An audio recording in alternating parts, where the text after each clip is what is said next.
மாசில்லா சுத்தமா திருப்புண்ணிய தீர்த்தத்தினால் குற்றம் நீங்கி விடகுணம் மாறேற்ற ஆட்டுக்குட்டியின் இரத்தத்தினால் மாசில்லா சுத்தமா திருப்புண்ணிய தீர்த்தத்தினால் குற்றம் நீங்கி விடகுணமாறேற்ற ஆட்டுக்குட்டியின் இரத்தத்தினால். பிதாவாகிய தேவனுக்கும் நமது ஆண்டவராகிய இயேசு கிறிஸ்துவுக்கும் பரிசுத்த ஆவியானவருக்கும் இப்பொழுதும் எப்பொழுதும் சதா காலங்களிலும் மகிமை உண்டாயிருப்பதாக.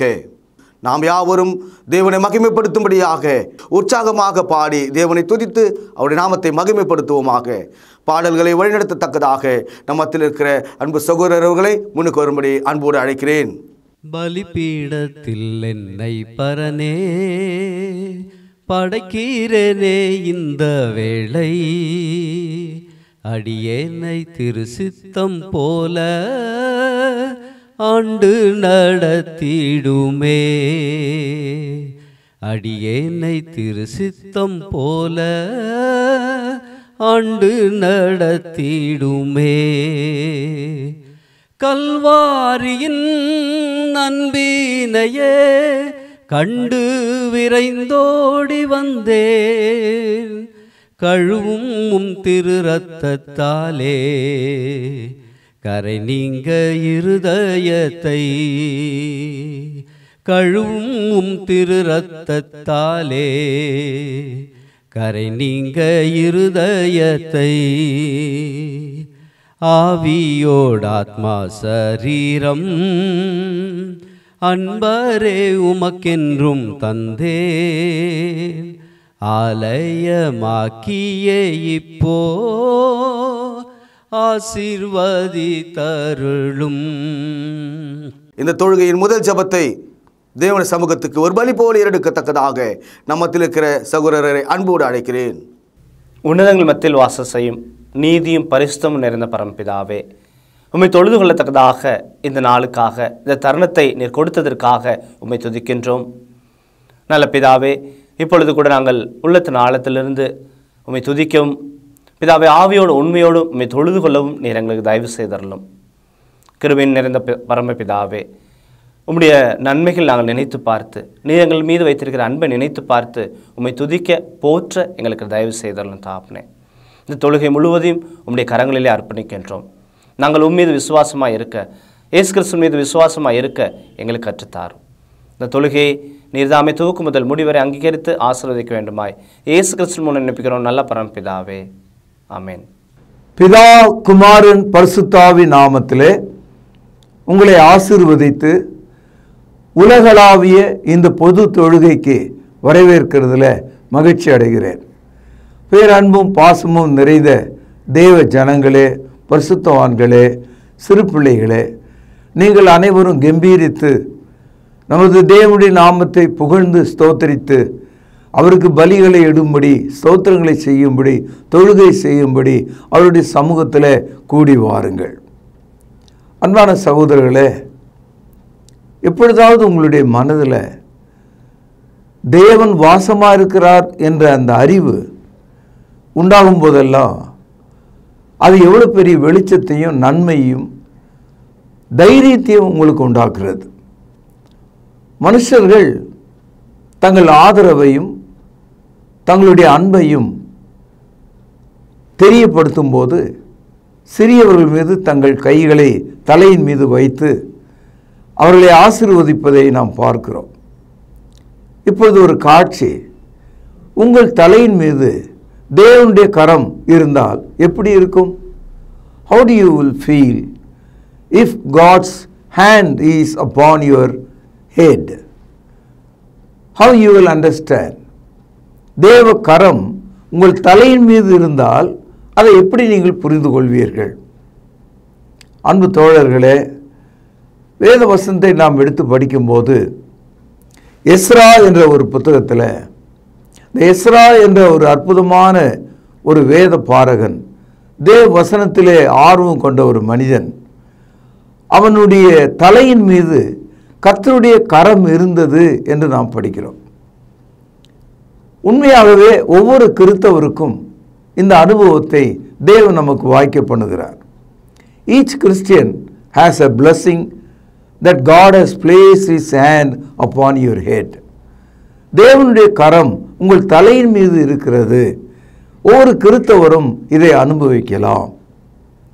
தேவனுடைய கரம் உங்கள் தலையின் மீது இருக்குமானால் நீங்கள் செய்வதெல்லாம் வாய்க்கும். உங்கள் விருப்பங்கள் நிறைவேறும். உங்கள் வியாதிகள் சுகமாகும். உங்கள் பயங்கள் நீங்கிவிடும். உங்கள் எதிரிகள் ஒரு வழியாய் வந்தால் 7 வழியாய் ஓடி போவார்கள். உங்களுடைய தண்ணீரும் அப்பமும் ஆசீர்வதிக்கப்படும். உங்களுடைய உடைகளும் உங்கள் சரீரமும் தேவனுக்கு பிரயோஜனமாக மகிமையாக இருக்கும். உங்களுடைய கால்கள் வீங்காது. உங்கள் கண்கள் தேய்ந்து போகாது. தேவனுடைய கரம் உங்கள் தலையின் மீது இருந்தால். அன்பு தோழர்களே, பழைய ஏற்பாட்டில்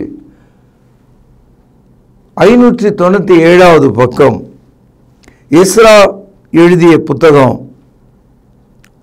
8வது வசனம். எஸ்ரா எழுதிய புத்தகம் 7வது அதிகாரம் 6வது வசனம். இந்த எஸ்ரா இஸ்ரவேலின் தேவனாகிய கர்த்தர் அருளிய மோசேயின் நியாயப்பிரமாணத்தில் தேறின வேத பாரகனாயிருந்தான். அவனுடைய தேவனாகிய கர்த்தருடைய கரம் அவன் மேல் இருந்ததனால், கவனியுங்கள், அவன் கேட்டவைகளையெல்லாம் ராஜா அவனுக்கு கொடுத்தான். பழைய ஏற்பாட்டு கால நியாயப்பிரமாணத்திலே கீழ்ப்படுதல் உள்ள மனிதன் தேறின மனிதனாக எஸ்ரா இருந்ததுனால ஒரு சிம்பாலிக்காக, ஒரு அழகான நயச் சொல்லாக தேவனுடைய கரம் அவன் தலையின் மீது இருந்ததனால் அவன் கேட்டவைகளையெல்லாம் ராஜா கொடுத்தான். அன்பு தோழர்களே, ராஜா முரட்டாட்டமானவர்கள், மனுஷனுக்கு பயப்படாதவர்கள். குறிப்பாக எஸ்ரா வாழ்ந்த காலத்தில் இருந்த பேரரசன் பொல்லாதவனாக இருந்தான். ஆனால் அவன் கேட்டவைகளையெல்லாம், தேவ சித்தம் செய்யும்படி விரும்பினவைகளையெல்லாம் எஸ்ரா கேட்ட பொழுது அவன் கொடுத்தான். அவனுக்கு என்ன செய்கிறோம் என்று தெரியாமலேயே அவன் கொடுத்தான். சமயத்தில் வாழ்க்கையில் நாம் பார்க்கிறோம், சில பேர் பாதி தூக்கத்தில் கேட்டவைகளை எடுத்து கொடுப்பார்கள். ஆனால் தேவனோ அந்த ராஜாவுக்கு நல்ல அறிவு இருந்தும் கூட எதையெல்லாம் அவன் செய்யக்கூடாது, கொடுக்கக்கூடாது என்று நினைத்தானோ அதற்கு எதிரடியாக எஸ்ரா என்ற ஒரு மனிதன், அவன் தலையின் மீது தேவனுடைய கரம் இருந்தபடியினால் அவன் கேட்டவைகளை எல்லாம் தேவன் கொடுத்தார். அவன் கேட்டவைகளை எல்லாம் பேரரசன் கொடுத்தான். சகோதரர்களே, இதுக்கு ஒரு அடிப்படை காரணம், எஸ்ரா என்ற மனிதன் தேவனுக்கும் அவருடைய வார்த்தைகளுக்கும் கீழ்ப்படிந்த ஒரு மனிதனாக இருந்தான். தேவ வசனத்தின் கீழே பக்குவப்பட்ட ஒரு மனிதனாக இருந்தான். கர்த்தருடைய வார்த்தைகள் நிமித்தம் தேவனுக்கு பயப்படுகிற ஒரு மனிதனாக இருந்தான். அவன் பாவத்துக்கு விலகி நீதிக்கு கீழ்ப்படுகிறவனாக இருந்தான். எஸ்ரா எழுதிய புத்தகம் 7ஆம் அதிகாரம் 10வது வசனம். கர்த்தருடைய வேதத்தை ஆராயவும் அதன்படி செய்யவும் இஸ்ரவேலிலே கட்டளைகளையும் நீதி நியாயங்களை உபதேசிக்கவும் எஸ்ரா தன் இருதயத்தை பக்குவப்படுத்தி இருந்தான். புரிந்ததா உங்களுக்கு? பொருளை பக்குவப்படுத்துதல், பல ஆண்டு காலம் அது இருக்க வேண்டும் என்று பக்குவப்படுத்துகிறோம். ஆங்கிலத்தில் Ezra prepared his heart to please God and serve him. தேவனுக்கு முன்பாக அவன் வேலை செய்யும்படி அந்த நீதிமான், அந்த பழைய ஏற்பாட்டு கால வேத பாரகன் தன் இருதயத்தை பக்குவப்படுத்தியிருந்தான். ரொம்ப ஆச்சரியமான ஒரு மொழி நடையை நீங்கள் அங்கே பார்க்கிறீங்க. கெட்டுப்போகாமல் இருப்பதற்கு மீனை உப்பு போட்டு அதை காய வைத்து பக்குவப்படுத்துகிறோம். நீண்ட காலம் காய்கள் கெடாமல் இருப்பதற்காக உப்பை போட்டு அதை ஊறுகாயாக ஊறின காயாக பக்குவப்படுத்துகிறோம்.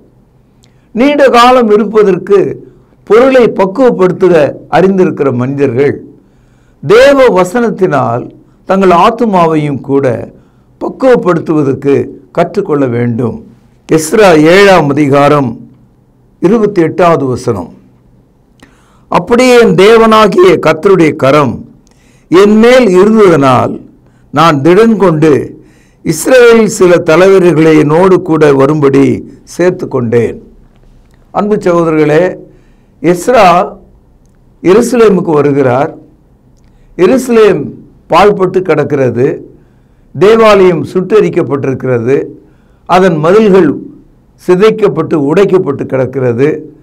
அதில் உள்ள பண்டங்கள் பாத்திரங்கள் எடுத்துக்கொண்டு போய்விட்டார்கள். சாலமோன் காலத்தில் கட்டிய தேவாலயம் இப்பொழுது ஒரு மூடியாக நிற்கிறது. அதை எடுத்து கட்டுவதற்காக எஸ்ரா என்பவன் வந்தான். அவன் இருதயத்தை அவன் பக்குவப்படுத்தியிருந்தான்.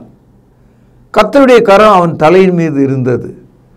ஆகவே அவனால் அந்த தேவாலயத்தை எடுத்து கட்டவும் அதை கட்டுவதற்கான வேலைக்கு ஆட்களை சேர்த்து கொள்ளவும் எவ்வித தயக்கமும் பயமும் இன்றி கர்த்தருடைய வேலையை செய்து முடிக்கவும் அவனுக்கு அதிகாரத்தை தேவன் தந்தார்.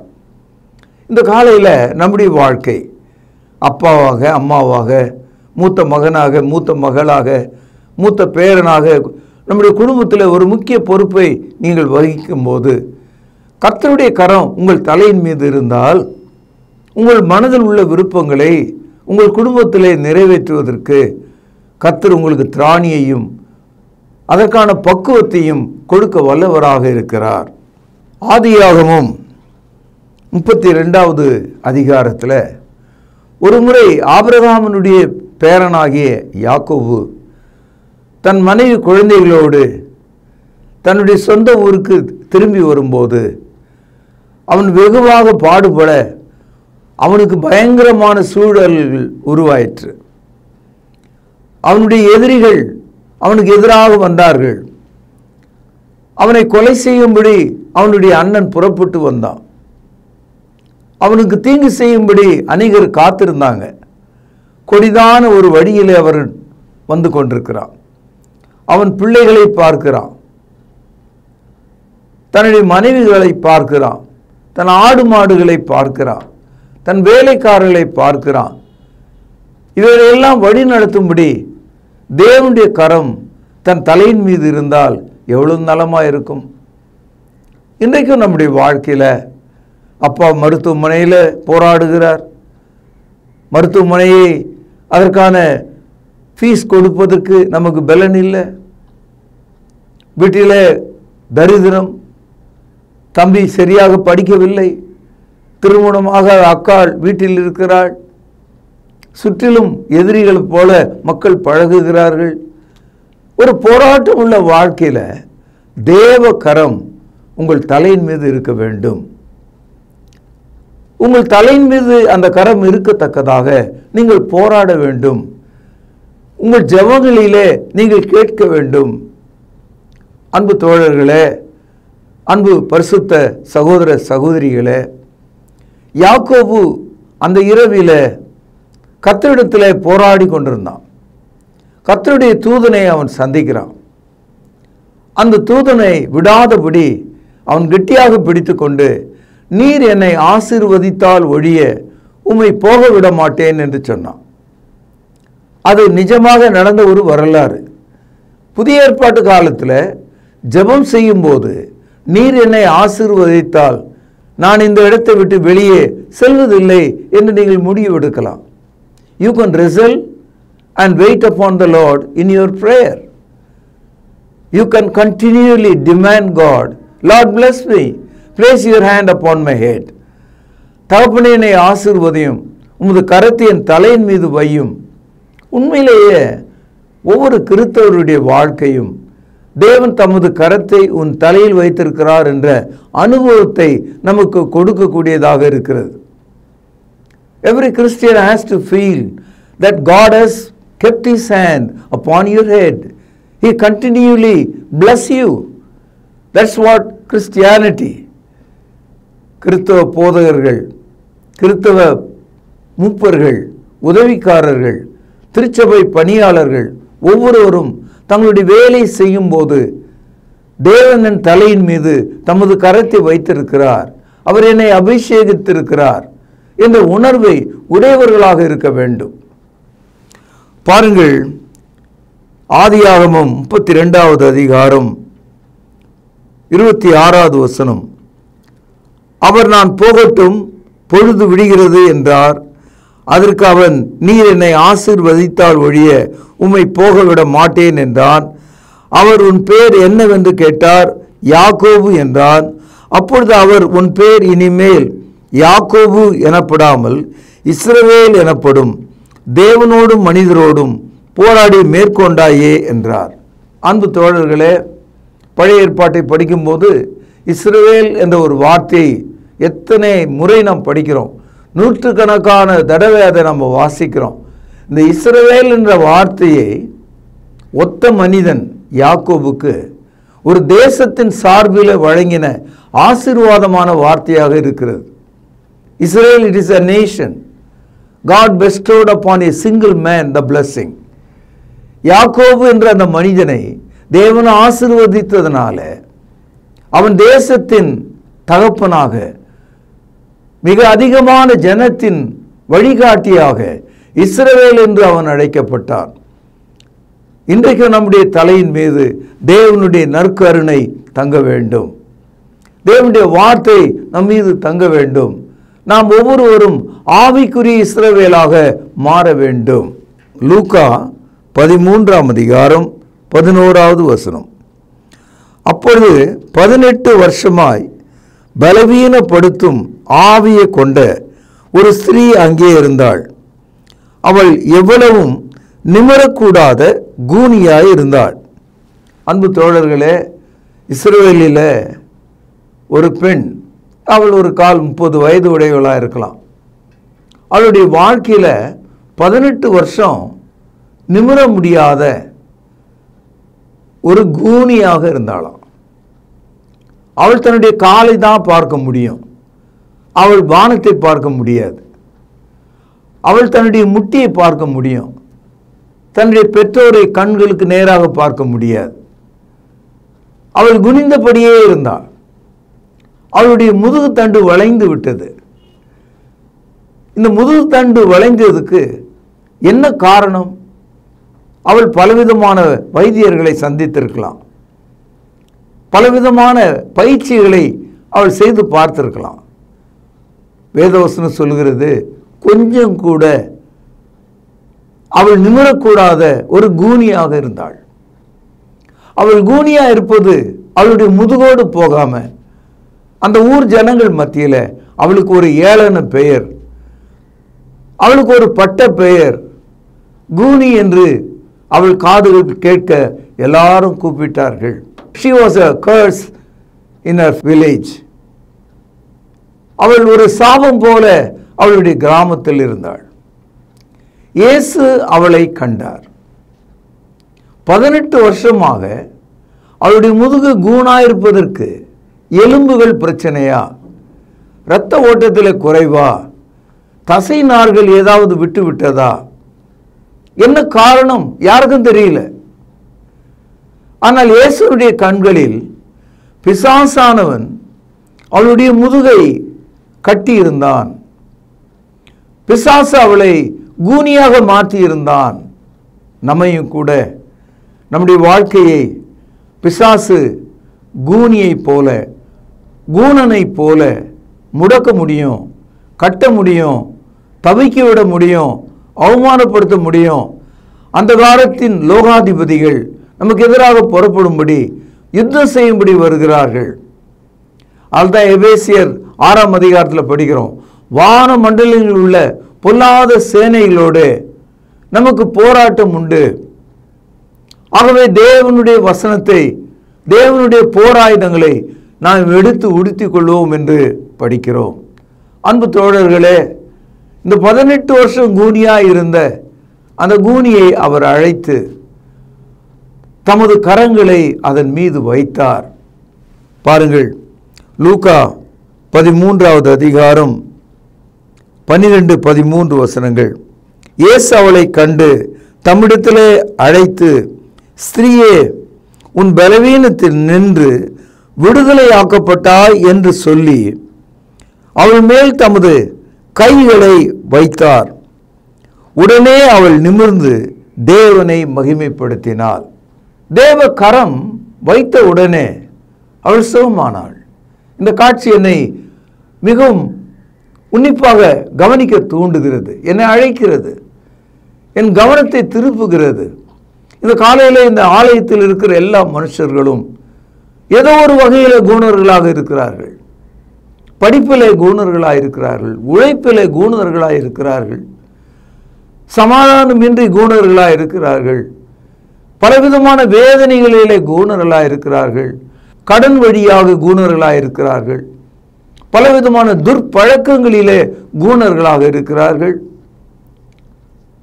என் அன்பு தோழர்களே, இயேசு தமது கரத்தை உங்கள் மீது வைத்தால், உனக்கு விரோதமான காரியங்கள் மீது அவர் வைத்தால், நீங்கள் நிமிர்ந்து நீங்கள் மகிழ்ச்சியுடன் ஆசீர்வதிக்கப்படுவீங்க.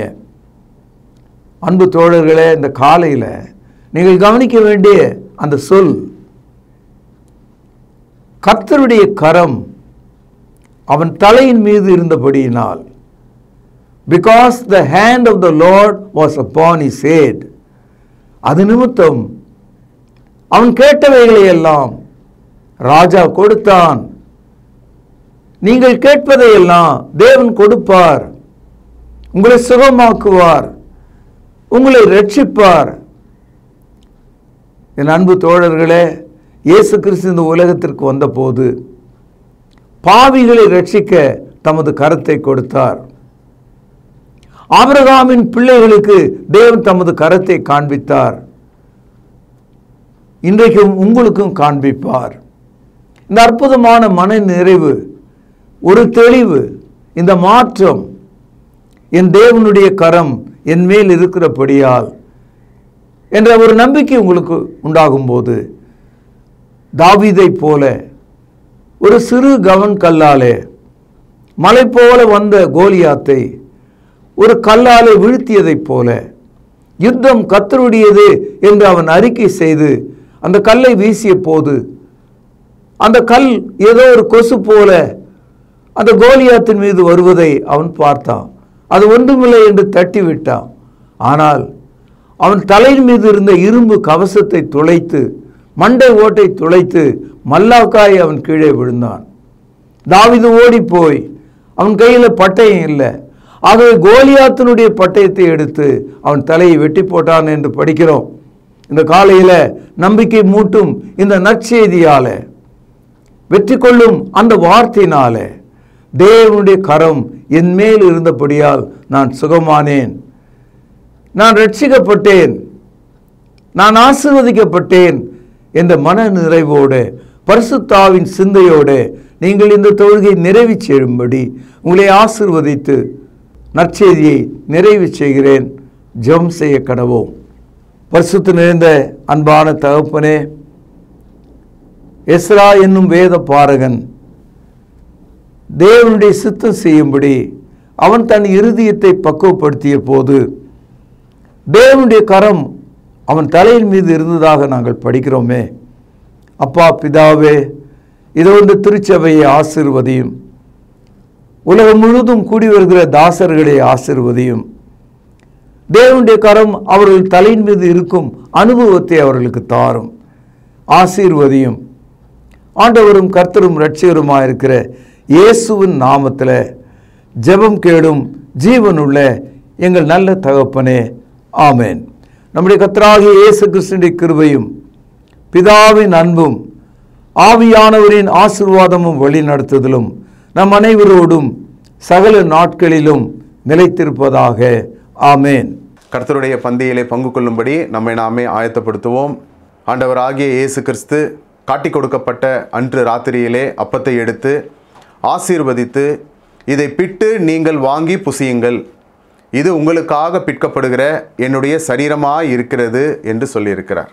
அப்பத்திற்காக நாம் ஜெபித்து இதில் பங்கு கொள்வோம். பரிசுத்தமும் இரக்கமும் தயவும் கிருபையும் நிறைந்த நல்ல ஆண்டவரே, உம்முடைய குமாரனாகிய இயேசு கிறிஸ்து சிலுவையிலே எங்களுடைய பாவங்களுக்காக தன்னுடைய இன்னுயிரை கொடுக்கும் பொழுது அவருடைய சரீரம் கிழிக்கப்பட்டது. அதற்கு ஒப்பாக இங்கு புளிப்பில்லாத அப்பம் இது வைக்கப்பட்டு இருக்கிறது. அப்பா, நீர் இந்த அப்பத்தை எங்களுக்கென்று ஆசீர்வதித்து தரும்படி விலையேற பெற்ற இயேசு கிறிஸ்துவனுடைய நல்ல நாமத்தினாலே இந்த ஜெபத்தை ஏறெடுக்கிறோம் அன்பின் பிதாவே, ஆமேன். அவர் அந்தபடியே பாத்திரத்தையும் எடுத்து, இந்த பாத்திரம் என் இரத்தத்தினால் ஆகிய புதிய உடன்படிக்கையாய் இருக்கிறது, என்னை நினைவு கூறும்படி இதை செய்யுங்கள் என்று சொல்லியிருக்கிறார். நாமும் கூட அவ்வண்ணமாகவே இதில் செய்யும்படியாக நாம் ஒன்று சேருவோம். தேவன் இந்த ரசத்தை ஆசீர்வதித்து தரும்படி நாம் ஜெபிப்போம். வானத்தையும் பூமியும் உண்டாக்கின சர்வ வல்லமையுள்ள எங்கள் நல்ல பிதாவே, என்னை நினைவு கூறும்படி இதை செய்யுங்கள் என்று சொல்லியிருக்கிறபடியே நாங்கள் செய்யும்படி வந்து நிற்கிறோம். இந்த ரசத்தை நீர் ஆசீர்வதித்து தாரும்.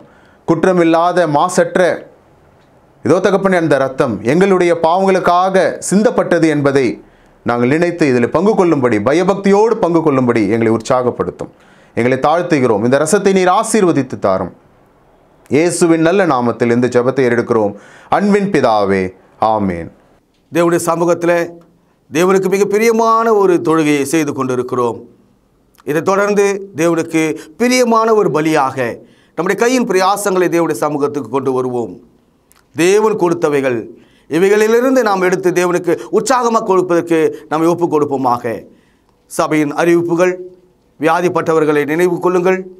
விசேஷமாக ரட்சிக்கப்படாத மக்கள், அது உங்கள் நண்பர்களாக இருக்கலாம் அல்லது உங்கள் உறவுகளாக இருக்கலாம், அவர்கள் ரட்சிக்கப்படுவதற்காக தேவனுடைய சமூகத்தில் நாம் யாவரும் ஒன்று சேர்ந்து ஜெபம் செய்வோம்.